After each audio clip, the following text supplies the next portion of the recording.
Welcome to the College Football Bros. I'm Michael Newman. And I'm Trey Newman. All right, in this episode, we're going to make our picks for the first playoff game on New Year's Eve, Cincinnati against Alabama. But my first question, Trey, for you is which player or position group matchup are you most looking forward to in this game? For me, I'm excited to see Cincinnati's secondary go up against Bama's wideouts. I mean, you got Sauce Gardner, Kobe Bryant, probably the best duo in the nation. Bryant won the Thorpe Award, and they helped lead Cincy's great defense, but obviously they haven't really faced a receiver like Jameson Williams. Mechie going down doesn't help Bama, but I'm just overall intrigued by this matchup because we just saw Bama light up the nation's best defense in Georgia, so you have to wonder what the Bearcats will do differently to contain them.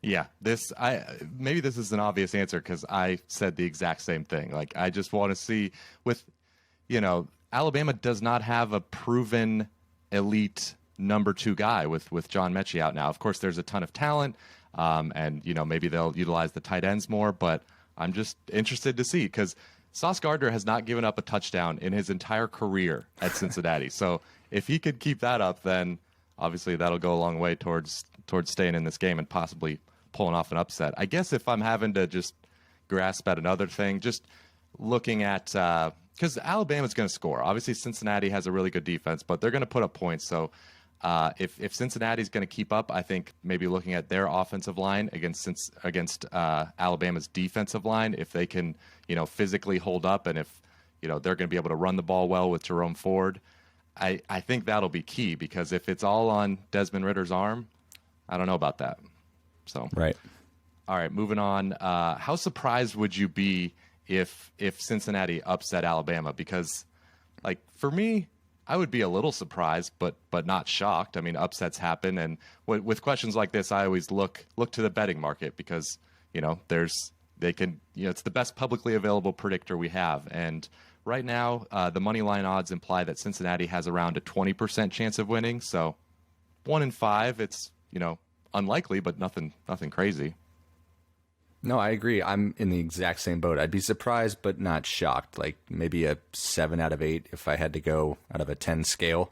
But it's just obviously Alabama just dominated Georgia, and what we thought was one of the most dominant teams in the sport, Georgia. And then you also factor in Bama's track record the last decade plus. So it is a bit of that David Goliath. But given how Bama looked against Auburn the week before, LSU earlier in the season, like I obviously wouldn't be totally shocked with the loss. Yeah, those games count too. Like there were 12 games before the SEC title. So, and in a few of them, Alabama did not look unbeatable. Okay, so let's get to our picks here. So who do you like against the spread? Alabama is a 13.5-point favorite.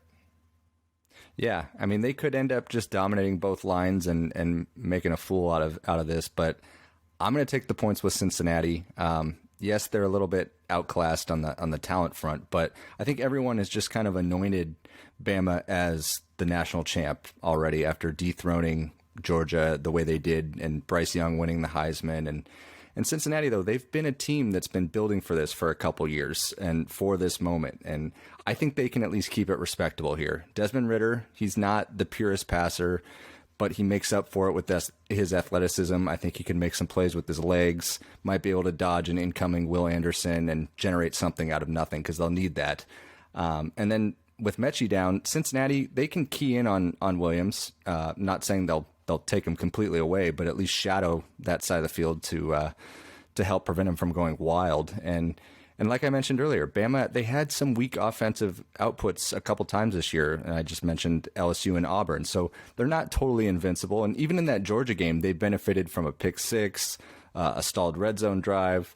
So, and before that game, the concern was Alabama's inconsistent offensive line play. Maybe that comes back to bite them in this game. I don't know, but I just don't want to be totally swayed by that SEC title is my point.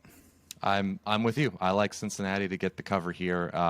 You mentioned the loss of John Mechie. I just think Alabama is, we can't just look at that Georgia game, kind of like you said. They had some times where they struggled earlier in the year, and with Myjai Sanders is a great pass rusher, so I think he could give that Alabama offensive line troubles if they look more like they did, in the games leading up to Georgia than they did in that SEC title. With Cincinnati, they did struggle to run the ball against the best team on their schedule, Notre Dame. So I don't think they will quite keep up with Alabama. I'm not going to go as far as to pick the upset. But they do have a good offense. Like, they have good talent. Desmond Ridder, like you said, he'll make some plays with his legs. So overall, my score prediction is something like 34-24. So Bama win, but Cincy cover. But let us know in the comments below who you're picking to win, what your score prediction is. And that'll do it for this episode of the College Football Bros. Be sure to subscribe as well if you like college football, because we're going to have a preview of the other semifinal game, Michigan against Georgia, on this channel. And then, of course, we'll preview the national title next week. So Happy New Year, everyone, and we'll see you next time. You've been watching the College Football Bros. Be sure to subscribe here on YouTube and in your podcast app for college football content all year round. For bonus episodes and access to our Discord chat, join our Patreon at patreon.com/collegefootballbros. Thanks for watching.